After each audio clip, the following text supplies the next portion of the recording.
Trauma to Testimony encompasses the proclamation of the truth and narratives of believers who have endured trauma and shook up their pain and purposely walk daily in their victories, giving God their yes. We are standing and affirming Revelation 12:11 on this podcast.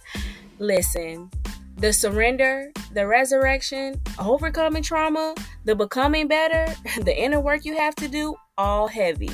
Join me each week as we dissect the walk of faith we take as Christian women who have endured some of life's pain and struggles.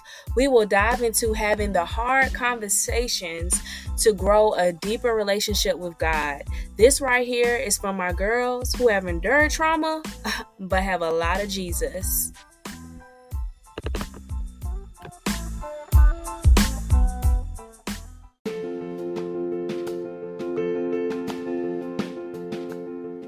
Healing Bestie, Healing Bestie, Healing Bestie. I have some exciting news. The She Is Redeemed devotional is now available in an 8-day devotional plan in the YouVersion Bible app.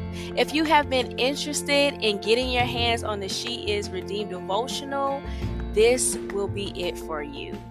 Embarking on a transformative journey with the woman at the well story.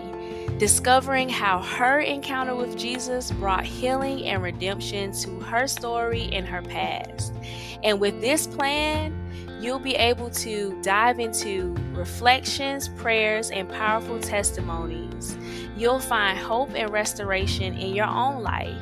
So join me and all of the other amazing, courageous women who are embracing the incredible gift of redemption as we walk boldly with our Redeemer and we reclaim our redemption story. Go to the YouVersion Bible app and search She Is Redeemed or click the link in the show notes to go ahead and get started on the Bible plan. I really hope this helps you, Healing Bestie.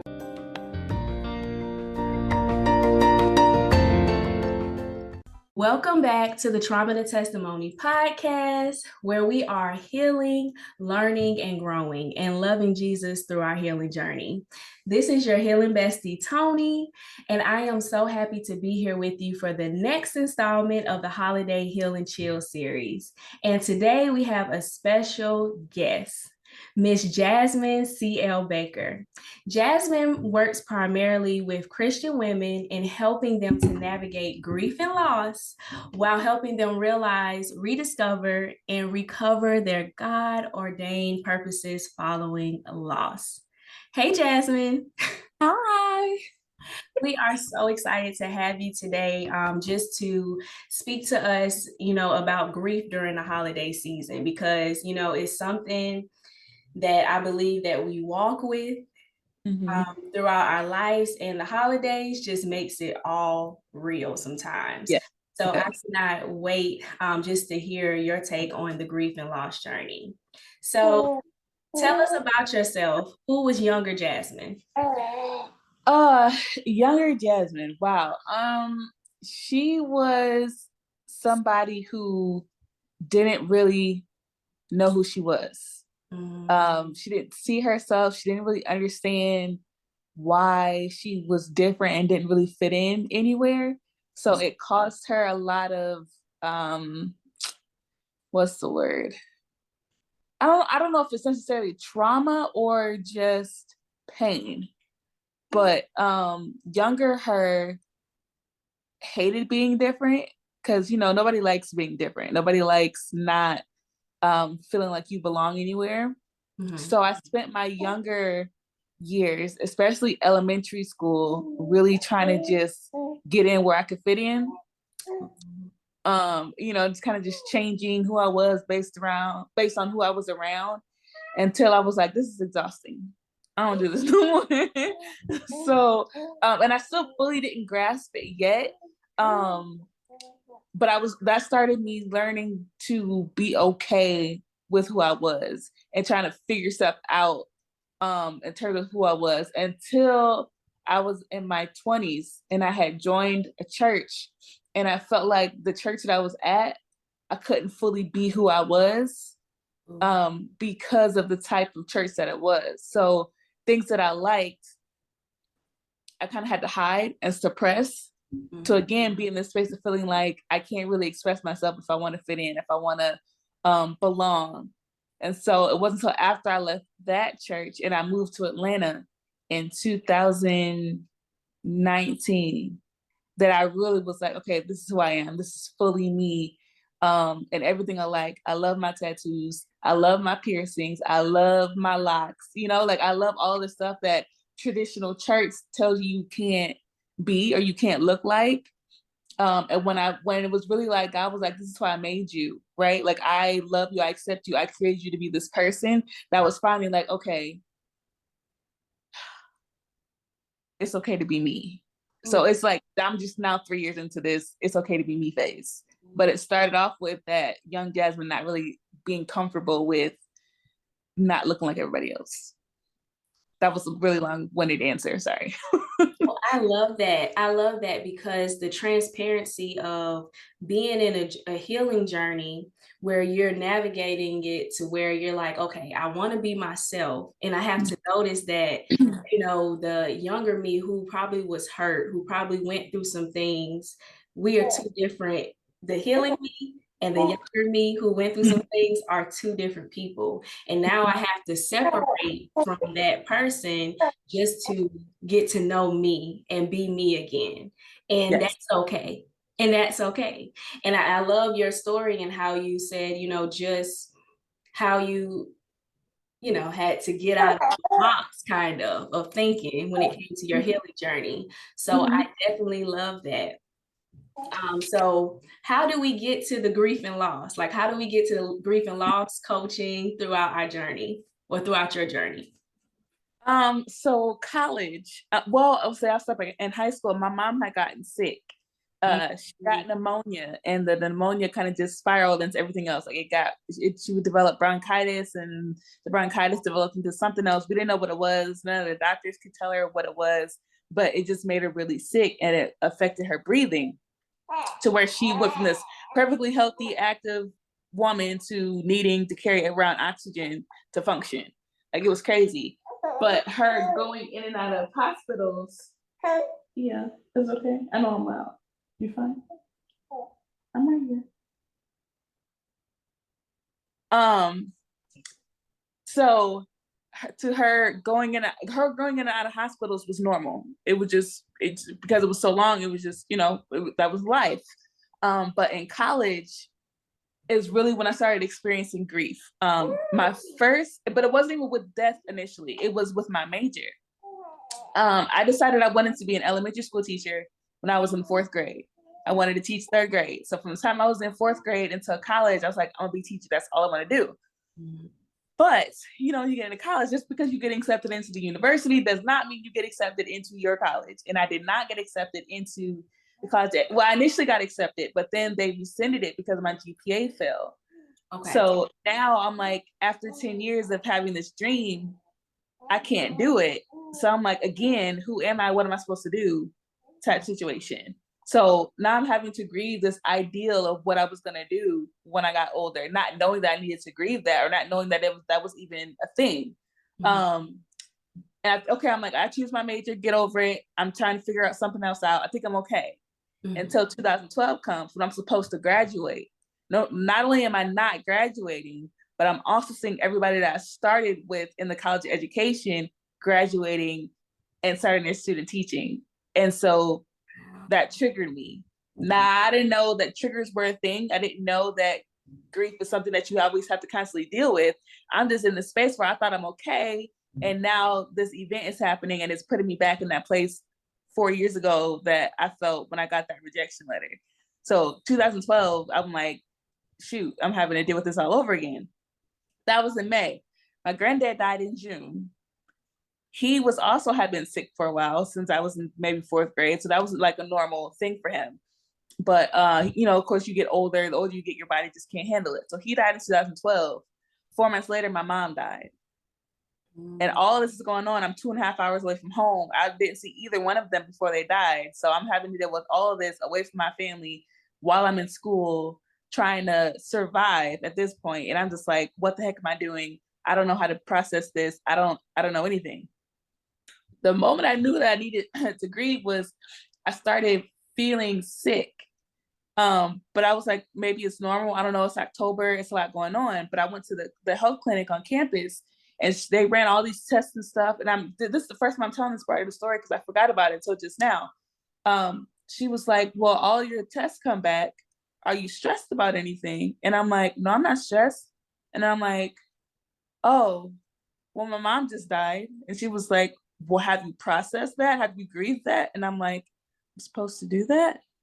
I didn't know. And so it wasn't until I was in the doctor because me not dealing with my grief affected my physical health. Like I was physically sick because I wasn't processing my grief. And she was like, you have to deal with this. And so that's when I started trying to figure out what grief was, what it looked like for me, how I could figure it out while still, trying to be in school. And so and it's not like I got it overnight. It was literally a 3-year process to where somebody was my best friend looked at me and she was like, you're not dealing with this. You're not grieving. I understand that your mom died. I understand that you have a lot going on, but it's to the point of where nobody likes being around you. You are a mean person now because you're not processing it. You have to deal with it. And so at that point, I was like, okay, God, all right, let's talk. Because honestly, before that, for 3 years, I really didn't talk to him. I was still serving. I was so active. I was over campus ministry. I was in the praise team. I was over children's church. I was in the choir. I was doing everything, still showing up. But I was mad at God because I'm like, you could have helped my mama. You could have helped my daddy. You could have helped me. You could have because you're God. So since you didn't, I want to talk to you. So when I finally was like, okay, let's have a conversation. He was like, because I'm a gentleman, I was not going to force myself on you. Oof. But you didn't, right? You did not invite me into your grief, so I couldn't be God over your grief. Oof. Right? You didn't invite me into your hurt, so I could not be God over your hurt. All the things that the scripture says I'm supposed to be, your Prince of Peace, your comforter, all that, I could not be any of that because you didn't allow me to. You didn't invite me into your situation. So I just kind of had to sit here watching you helpless because I wasn't going to force that on you until you were ready. So I was like, all right. Jasmine, you just really said something so powerful. Have to pause because God is just so faithful. Even when we are going on about our ways, we're trying to fix everything. We're like, okay, I'll just work it away. I'll just read it away. I'll just, I'm gonna be real. I'll just pray it away, but we ain't really praying. And we're not waging war on things. So the most powerful thing, and you just brought this up in just your testimony, is that the most powerful thing we can do is really cast our burdens on God, cast our cares. And because God wants that, God wants our heart. God wants to know, how can I come in your heart and take it all over? Like, how can I really take this situation that's holding you down over? And it's like, sometimes we learn to go with emotions. Like healing, we don't really get to the core of healing until we can be real and honest with ourselves about what is going on. And that is so powerful that you were able to say, okay, after, taking in a collection of friends and taking in a collection of going to the doctor and knowing that something's not right. Okay, I keep getting this reoccurrence, and God is so faithful that God will keep sending people, sending situations, sending things to us. And it's like we have to slow down to really be like, okay, something is not right. And I love that, just that moment. And one thing you mentioned as well is it took 3 years. Meaning that the healing is a journey. It doesn't happen overnight. The grieving is a journey. It doesn't happen overnight. And when we allow ourselves to be in that space of healing, we allow ourselves to feel all the feels, that's when we actually access who we truly are and who God says we are, because we take that time. And I just love that you are just using your story as really a mantle to praise God and worship God and help other women unlock that their grieving journey, you know, Yeah. because it's needed. Mhm. And I just would love for you to give, just on your heart right now, just a message to the woman who is probably in that place where she's had the messages, the signs, and the wonders come to her about grieving, but she isn't sure what to do. What would you tell her? I would tell her to give herself grace. Mm, mm, mm. Nobody knows how to deal with grief until you have to deal with grief. Yeah. And even when you have to deal with it, you still don't know what you're doing. But some grief makes you feel like you have to know what you're doing. Like maybe I just have to keep going. Maybe I have to keep working. Maybe I have to do something. And really, sometimes you don't have to do anything. Mm. But in the not doing anything, you have to give yourself the grace and the space not to do anything so that you can figure it out. I love that. I love that. Give yourself grace. Mm, mm, mm. Okay.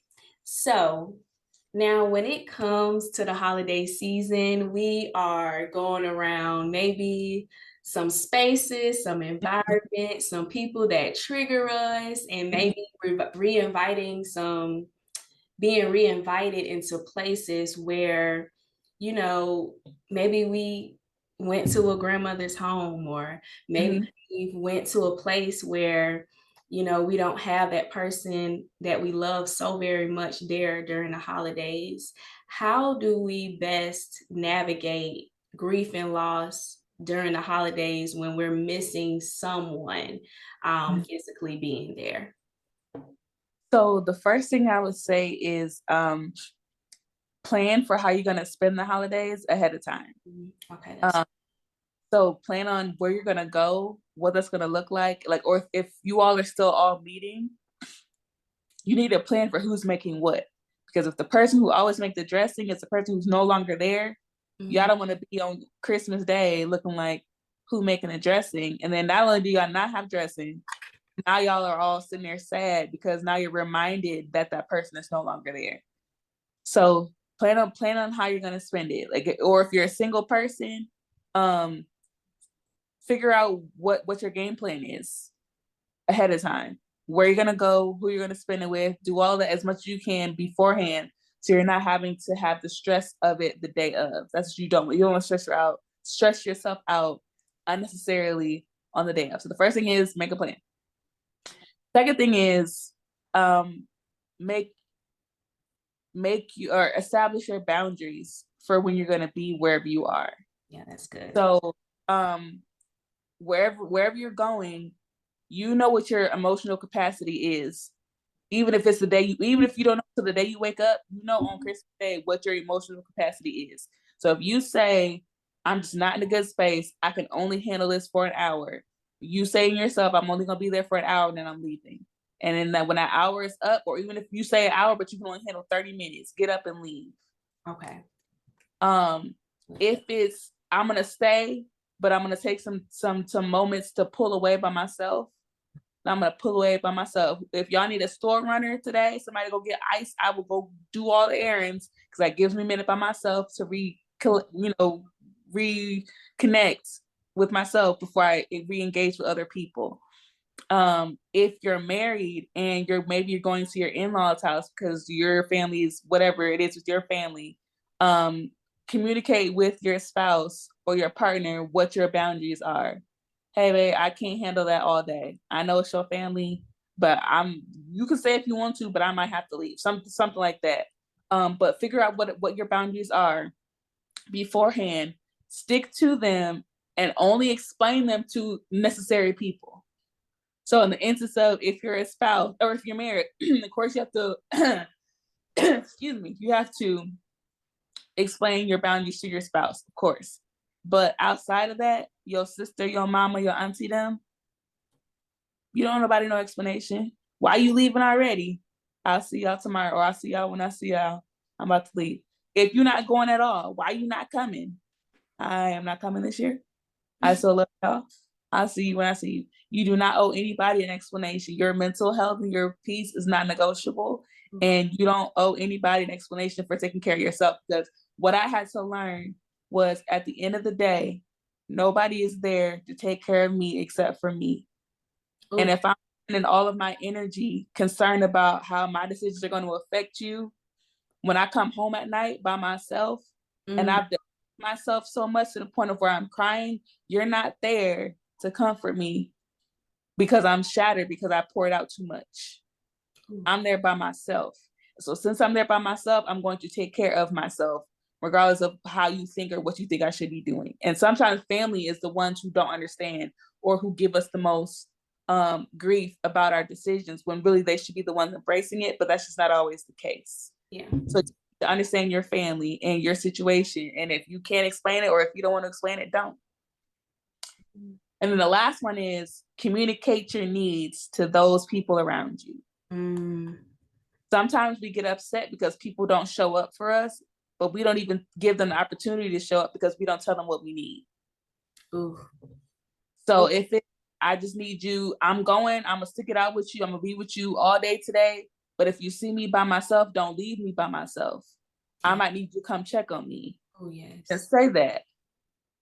But don't sit there and be like, he didn't even come see if I was okay. Did you tell him that you need him to come check on you?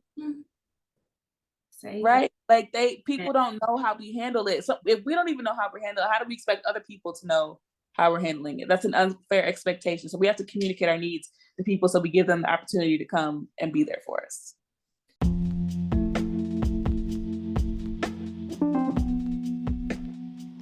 Hey there, Healing Bestie. All right, let's have a heart-to-heart. Have you ever had those moments in life where you feel like it's a struggle to believe you're truly free from your past? Where trusting in God's promises feels like a battle, especially in tough seasons and painful moments? Or maybe you find it challenging to maintain unwavering faith in God, even after experiencing salvation. If you're nodding with me because you've had those moments too, know that you are not alone. As a trauma survivor and a woman who is overcoming her past and constantly on this healing journey, I certainly have my share of struggles. But here's the beautiful truth. Even in those moments, God's love is more than enough to pull us through. The day you embrace salvation, you are reconciled and brought back into a loving, redeeming relationship with God. You are free and you are redeemed. Let me be real with you. This devotional is a lifeline for those who are seeking healing, redemption, and renewal. I've walked this journey too, and let me tell you, it is nothing short of transformative. I've got something special for you today, Healing Bestie. The She Is Redeemed devotional. Inspired by the woman at the well, it is your lifeline to healing, redemption, and renewal. Inside, you'll find daily reflections, uplifting scriptures, and heartfelt stories to remind you that you are not alone. It is a warm hug from me saying, Healing Bestie, I see you and I understand. It's time to release your past pain and step boldly into the radiant woman you were created to be. Plus, when you order today, you'll get 2 exclusive bonuses because you deserve it.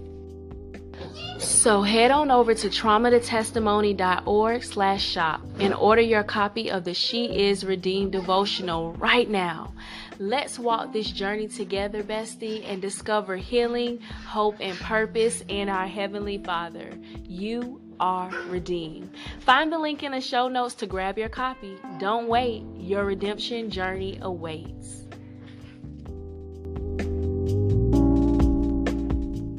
Yes, I love it. Now, these are lifelong lessons. I'm sitting here like, yes, because that's it. With healing, you start to notice that, okay, I have to be here for me. Like, I have to know how I feel first so that I can express that out. If it means that I need to communicate it further, if it means that I need to, like you said, actively plan how I am going to spend the holidays, how I am going to be in this space. Like, I need to plan for my healing. And I think that is so important, in those boundaries. Trust me, boundaries are so important, especially when you're healing. Now, and when I think about the boundaries, and I wanted to ask this question. So when we're setting boundaries for ourselves during the holidays, and we're in this place of knowing that we want, oh, this is so good. Thank you, Lord. Grieving the hopes that we may have had for the year, grieving the goals that we may have had, grieving the relationship status we may have wanted, just those life goals, those life dreams and desires, and knowing that we're probably going around some uncomfortable conversations that are going to be brought up. How do we navigate that type of grief? I'm glad you brought that up because I had it in my head to mention that and I forgot. So that's great. Boundaries in those situations are statements like, I understand that you're interested in that, but I'm not going to be talking about that. Oh, yeah. Or changing the subject, or read. It's really just making a statement like, I'm not discussing that. However you want to phrase it, I'm not discussing that. I thought you was dating so-and-so. Where he at? Not discussing that. Ooh. How's school going? Not discussing that. I love that. Did you gain weight? Not discussing that. Not doing it. I love that though. And I think sometimes it's hard to say that. And I guess you have to get in a place in healing where you just start to advocate for yourself. That's what I hear. I hear that advocacy, like self-advocating for what I need in my healing. Like, no, I probably can't cross that boundary, because for me to make it out here in a right mind and a sound mind, I'm gonna have to make sure that I take care of me, because what you mentioned earlier too was you're the person who has to go back home with yourself. Like, faking it for these family events, for these friend events, for these festivities, but you still feeling it inside. Rather than just expressing it and saying, hey, this is where I'm at. I'm gonna have to cut you off there. Like, I'm gonna have to stop that because I can't take that. But I really do love that, because when I think about, just grief and us coming to the end of the year, the holidays, wrap up the year. So we get around all of these different things that it's like a season of pressure. And you're faced with it, but knowing that, okay, I can set that boundary and I can live there and I can stay there, and that's okay. So I really love that you said that about boundaries, because it is so needed, especially because we're navigating our own healing still. Even though we're around and it's supposed to be the most wonderful time of the year, it's not always for everyone. Yep. And adding on to what you just said about this being like a season of pressure, especially with us church people, we love to do all these cliches about, before the year is over, and then when January comes, like, this is some magical recipe that everything is going to be great, and you go from December 31st, January 1st, and everything is still the same. God is not bound to our calendar. You better say it. First is not a hard stop for him. So if we're in the situation and December 31st comes and it's not over, that doesn't mean anything. It's just another day. Yes. And we don't have to put so much pressure on, oh my gosh, the year is ending. Because God is not like the year is ending, let me hurry up. And he's not concerned about time the way we are concerned about time. So when we give ourselves, again, the grace to realize that just because it's not happening by the end of 2022, and 2022 wasn't my year, because church people give all these cliches that leave people broken and hurt even more. When we don't subscribe to that, it frees us up to not feel as pressure just because the year is ending, when we understand that God can do whatever he wants, whenever he wants. Our January 1st in our life can be in March. That could be the start of something new for us. It don't have to be January 1st just because it's January 1st. A new start just because a new year starts. But we have to understand that God is not bound by a calendar, to understand that I don't have to feel pressured just because the year is about to end. Oh, that is so powerful. That is very powerful. Okay. Whew. And we can just sit there, like, really sit there, because what you just said was so powerful. Like, we don't have to be on anybody's time schedule. Like we can literally just dwell with God and dwell in God and knowing that God is going to work things out for us, even in our healing journeys. Like we have to know that, like to be still and know that God is God. There's two parts that there's being still, and that means your spirit is still. Like a lot of people think, okay, if I'm being still, I'm just sitting. But if you're still, your spirit is actively resting and is grounded in God. And then knowing that I'm God, that's that trust, that's that faith. A lot of the things that are shaken when we go through trauma and when we go through pain, when we experience grief and loss, those things are shaken for us. So knowing that, okay, I'm gonna have to have a stillness in life, knowing that even if it hit January 3rd and I still don't got it, I still don't have what I'm supposed to have. I don't have my goals. Just know that God has the master plan for us in our healing journeys, in our walk, in grief and loss, in just our lives. And if we would dwell more, we wouldn't probably stress more. We wouldn't be worried more. Yep. Definitely wouldn't be there. Okay. So do you think we can obtain true healing from grief and loss, and why and how? I do.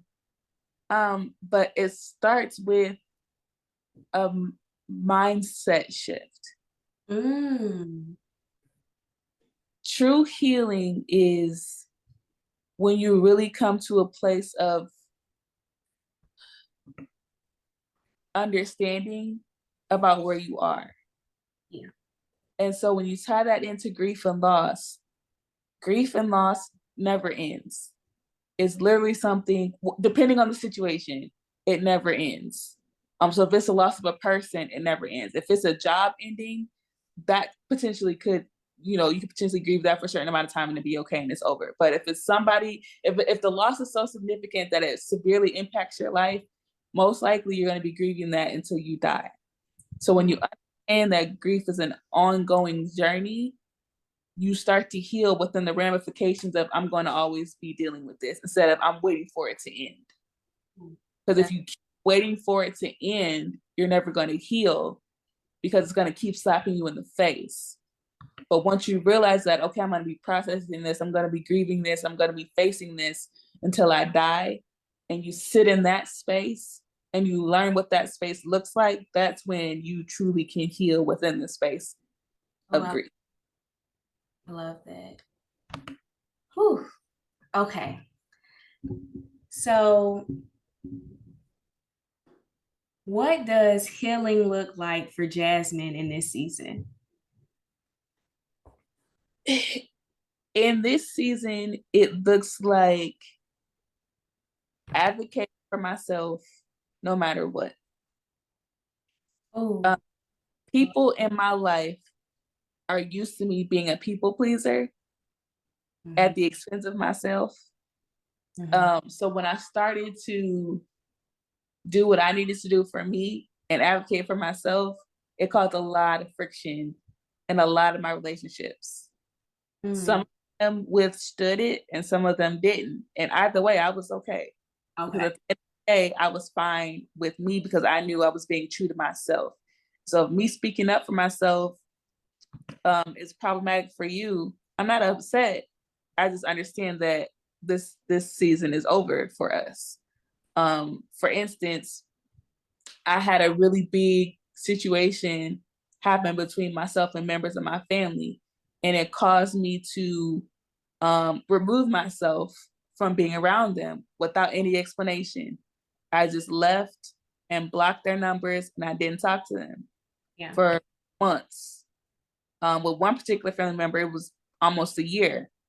When I finally did speak to them, they wanted to know why I cut communication like that. And I said, well, I can understand from your point of view how that was probably hurtful.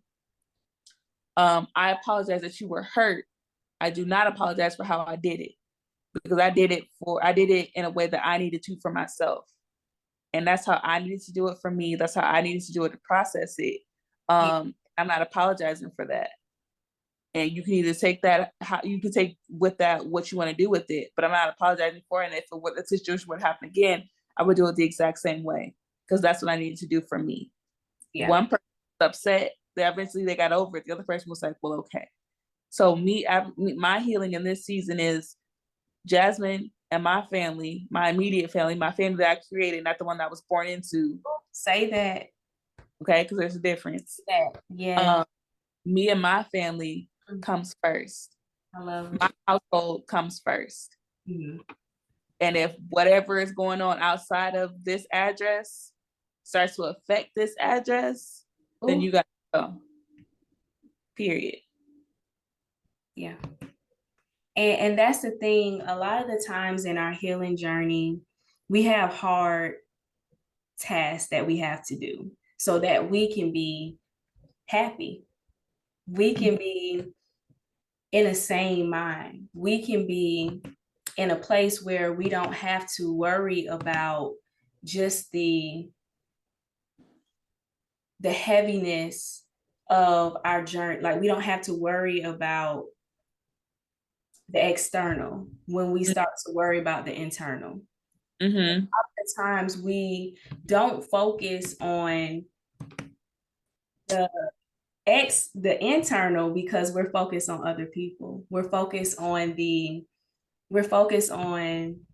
people pleasing. We're focused on how somebody is going to feel about it, how they're going to feel about how we say something, how we deciding to heal, how we're deciding to be. And the thing is, we don't have to worry about that. We don't have to worry about other people when we're actually on a journey for ourselves. Our next thing on the podcast is called This or That Healing Edition. So you get to just answer in this season where you are with your healing journey, okay? Okay. All righty.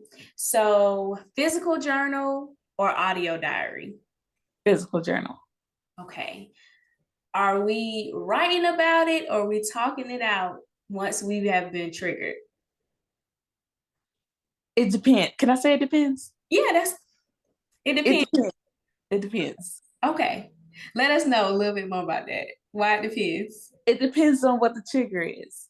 If it's okay, I can write about, some things I need to physically talk through it and bring myself down. Okay, I get that. I totally get that. Okay. Bible verse or affirmation queen? It depends on the situation. Okay. Yeah. We'll take it. Prayer or meditation? I like both. It make you think. You can say both of them. That's fine. Both. Setting healthy boundaries or instantly cutting ties?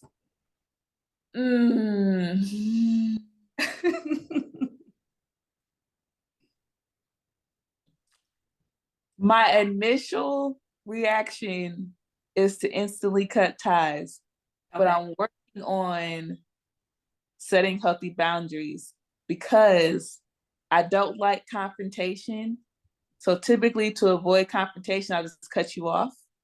Oh, okay. You know, so to learn how to express myself more, I'm working on this, what your boundary is. But then if you cross it, then I'm gonna cut you off and then I'm done. Okay, I'm loving it. I like the different things that you're putting in place. Peace or joy?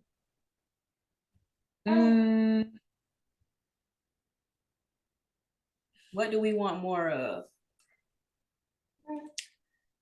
I think peace. Okay. Ooh, I love that. Yeah. Are we doing a prayer walk or are we doing a prayer journal? Journal. Okay. Devotional or Bible study?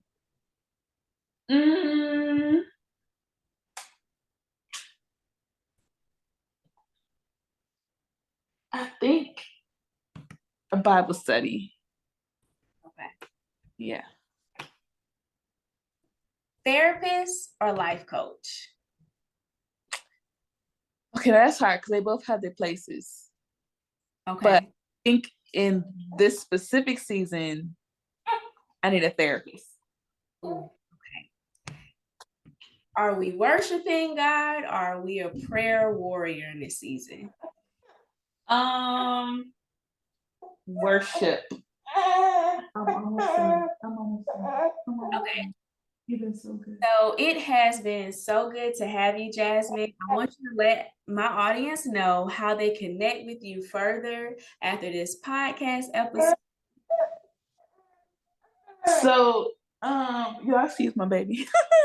You can find me on social media as Jasmine CL Baker on TikTok, Twitter, and Instagram. And on Facebook, I'm Jasmine. Well, I guess it's still Jasmine CL Baker on Facebook too. Yep. Okay, so Jasmine CL Baker everywhere. You can find me. All of my links are in my Instagram bio. So if you're trying to find my book, that's on Amazon, you can find it there. My podcast link is there. Ways to work with me is there, or you can just shoot me a DM if you have questions about how you can work with me, about coaching and stuff like that. Just shoot me a DM. I think that's it. Yeah. Awesome. Okay. So all of those links will be in the show notes. And I am just so blessed to have this opportunity today to talk about grief and loss and how we are healing during the holiday season. Thank you so much, Jasmine. Now, one last thing is a phrase. My name is blank and my healing journey is blank. Okay. My name is Jasmine, and my healing journey is personal. Oh, I love that. Oh, powerful. All right. Well, that is all that we have for this week. And I will see you next week. Thank you for tuning into this week's episode. I hope that it has impacted you in a very special way. Share this episode with a friend who may need inspiration in this area. Screenshot this week's episode and let us know what you think about this episode. And tag us on Instagram at Trauma to Testimony. If this did a tug on your heart, I want to invite you to stick around with us and join our email list and Healing Bestie support community. The links are down in the show notes. And until next time, let's heal, bestie. Let's heal together. Heal with you next week.